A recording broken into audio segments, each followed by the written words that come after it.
There once was a green land surrounded by a great forest called Torno. There were splattering rivers and beautiful flowers. The wind was still, but the grass still swayed. And if you looked closely, you would see a lion couple that gave birth and happily greeted 4 little lion babies. The lion cubs looked around happily, and their golden fur shimmered and displayed all their beauty. It was a lovely sight. Nobody knew at that time that these 4 newborns would become the light children, also called the children of light, and the saviors of Torno and Fort Torno. Fort Torno was a small land located in between the foot of the mountains of the lovely peaks and the river of good luck and safety.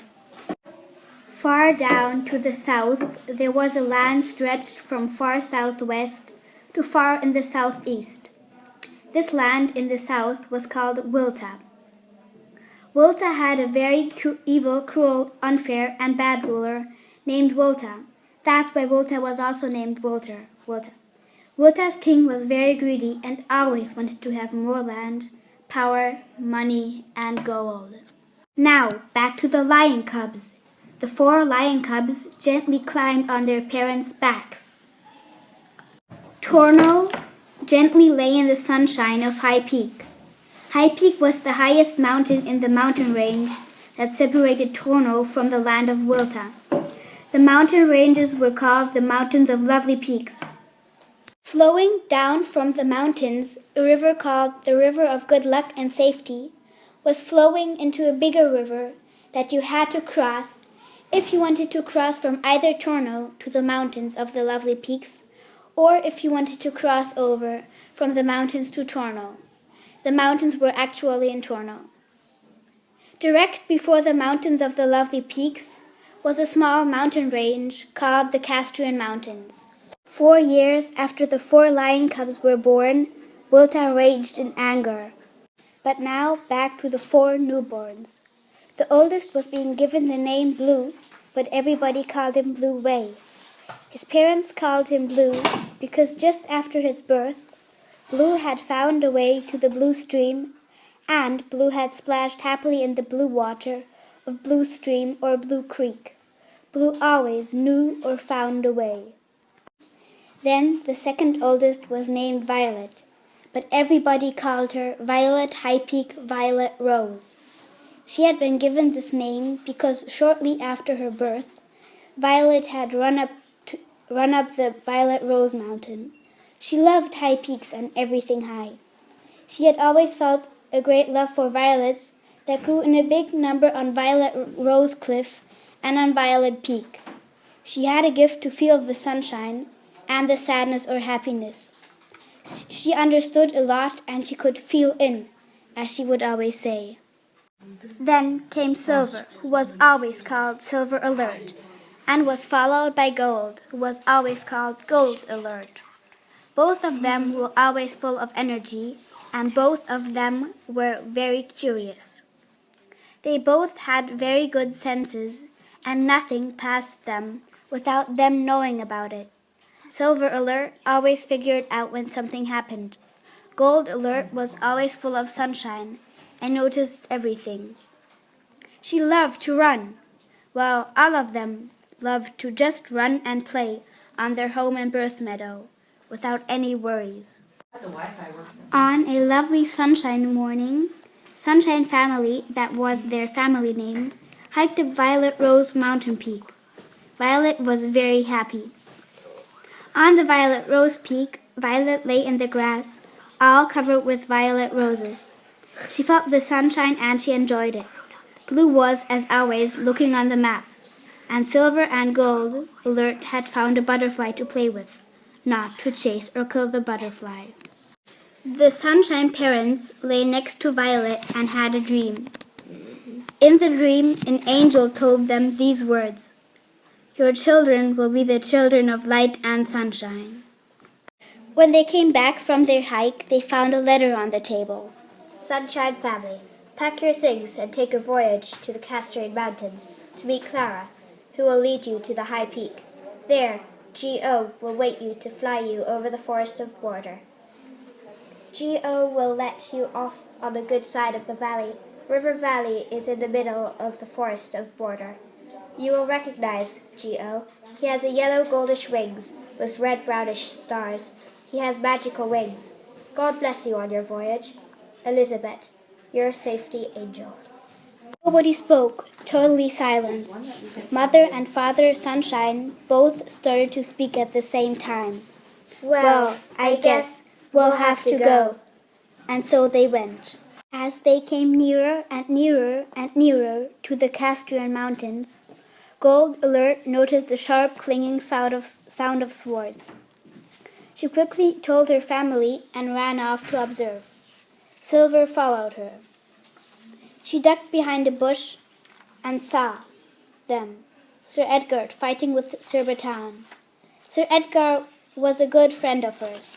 The only thing she knew about Sir Bertrand was that he served for the King Wilta.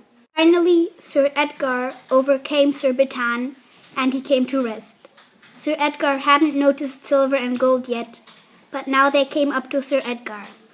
Gold, who was very curious, asked Sir Edgar why in the world he was fighting against Sir Bertrand, and why in the world Sir Bertrand was here, in the land of Torno.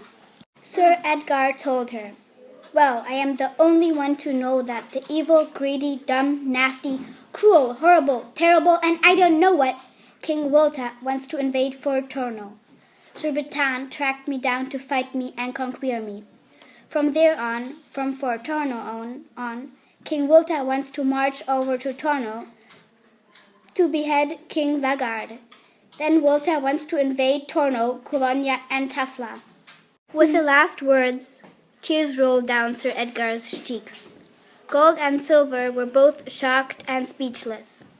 Finally, Gold stammered, But that is a terrible and horrible thing to do." "I know it is, and I am very sad, because King Lagarde is one of my nearest and closest friends, and I have lived in Torno from my birth on. We have to stop King Wilta from doing this cruel and evil act," Sir Edgar replied. "You must stop him," Gold cried. Then Sir Edgar told them the way to Fort Torno. His final words before they departed were, God may bless you and your good hearts. The way is too long for me, but I will always be here, and in my thoughts with you. God may be with you and bless you." With that, he gave Gold a shell and Silver a small spear. He gave a bow and arrow to Violet and a silver shining sword to Blue, who had also come. When Silver and Gold came back and told the others this horrifying but good-to-know news, the whole family agreed that they should go to Fort Torno to warn King Logard, the brother of King Lagarde. So the Sunshine family strode briskly through the grassy hill. When they came to the foot of the Castrian Mountains, Gold screamed and fell over. Blue, who was behind her, quickly caught her up and noticed a snake. That was the reason why Gold had fallen over. Blue knew at once who had sent that snake. It was a snake sent from Sir Bertrand. Silver and Violet also noticed the snake, and quickly threw stones at the snake's head. The snake caught hold of Violet's foot and bit in it. Quickly, Blue caught up his second sister. 1 moment after that, the snake was dead, hit by one of Silver's stones. Both girls could not possibly walk another step farther. 1 moment later, Silver heard a swishing noise from above. He looked up and saw a dragon. His body was red and yellow. Silver remembered the description of Geo, the dragon they had to meet on High Peak. "Are you Geo?" Silver called over to the dragon circling above their heads. "Yes, I am Geo," the dragon said, as he slowly landed beside the Sunshine family. "I, Geo, was actually supposed to meet you on High Peak, but Clara, the sister of the kings Lagarde, Lagarde, and Logard, had to help with the birth of Saladia. They are too busy to lead you, and so I went to look for you. I circled down because I saw that you needed help. Now please step on my back because we have no time to lose. Volta is starting to select people for the battle on his side. So the Sunshine family climbed on Geo's back. Geo circled and slowly rose up to High Peak Mountain.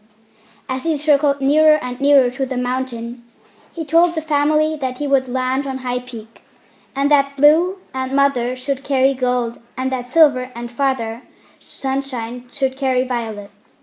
He told them what they all had to do.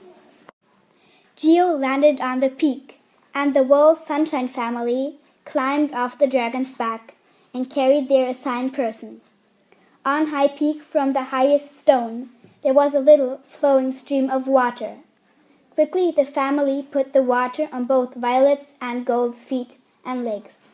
Both Violet's and Gold's pains started to vanish, and their feet and legs were healed. Quickly the family scurried over to Geo, who had stood directly next to the stone, and climbed back on. Quickly Geo arose and was flying away in no time. As the sun started to dim and to lose her brightness, Geo slowly circled and looked for a place where they could land for a good night's rest. They had flown from the foot of the Castrian Mountains over the lovely peaks, and now Geo and the Sunshine family were circling between the foot of the mountains of the lovely peaks and the river of good luck and safety. The wind had blown in the wrong direction, and now they were on the height of Fort Torno, but much more to the left of Fort Torno. When they had landed, all of them quickly ate something, brushed their teeth, combed their golden fur, and went to sleep. The next morning, all of them quickly got ready. But they had a problem. Nobody knew where they should go or where the path to Fort Torno was. Blue didn't know because Sir Batan had taken this gift away from Blue for this day. Oh, why did Sir Batan do this evil, horrible, and terrible thing just today?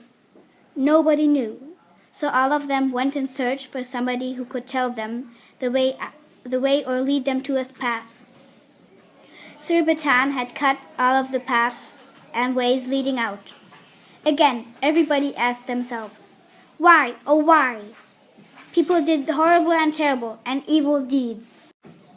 The family found that all of their powers had been weakened. Finally, Gold and Silver found a man sitting on a stone, looking depressed. Gold and Silver asked him why he looked so sad. They asked what had happened and if he could then tell them or lead them to Fort Torno. The man did not answer, but instead he wrote with a twig on a piece of bark, I am Ligard. I am very sad because somebody took my sight and speech away. I suspect Sir Batan. I know the way and I could lead you to Fort Torno. But the way from here to Fort Torno is long, and I cannot tell you. I could write the directions down or I could lead you, but without my eyesight I can only walk very slowly, and both possibilities would take up too much time. I know why you are on the way to Fort Torno, and I know that you want to warn King Ligard about King Volta. But, Gold stammered, can't we help you in any way? Again the man took the twig and bark and started to write again. Yes, you can help me. If you want to help me, then drag and lead me in the direction from where you hear a beautiful splattering and splashing noise. There I will give you further directions. Don't worry, the stream is in the direction of the way to Fort Torno. Okay, then what are we waiting for? Shouted all of them except Ligard at the same time. So they went to find the stream and led Ligard to it to heal his sight and give him his voice back. When they had come to the creek, the Sunshine family followed the new directions that Ligard wrote on a stone and trickled water from the creek into Ligard's mouth and on his eyes. Immediately, Ligard could see and talk again. When Ligard was healed, all of them climbed on Geo's back and started to fly in the direction of Fort Torno. Now Geo knew the way again, since his powers were starting to get strong again. Finally, Fort Torno came in sight. But Geo first wished to rest a little, so he circled and landed. While he rested, Surbiton quietly snuck up on Geo. Nobody noticed him, not even Gold and Silver, because Surbiton had weakened their powers again.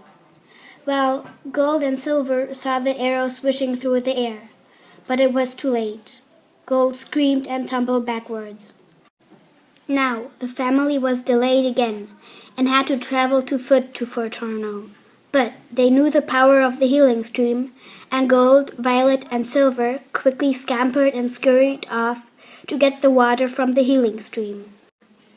When they came back, they healed Geo after trickling the drops of healing water on him. All of them quickly climbed on Geo's back and off they flew. They came nearer and nearer to Fort Torno. Quickly Geo flew to the king's palace and landed before it. All of them raced to Logard, the king of Fort Torno, to warn him of King Wilta and his plans. And King Logard immediately dispatched his troops to attack King Wilta. When things had quieted down, King Logard finally discovered Ligard. He jumped up, ran up towards Ligard, and embraced him. They laughed and were happy. Logard said, "Dear friends, I am very happy that you healed and brought my dear brother back." As the others heard this, they fell to their knees. But Ligard, Geo, and King Logard only laughed and told the Sunshine family, "Stand up and raise yourselves. We are very thankful for what you have done. You, the children and family of light and sunshine. You are the saviors of all the northern lands, for Torno, Tesla, and Colonia. You, the Sunshine family, are our saviors."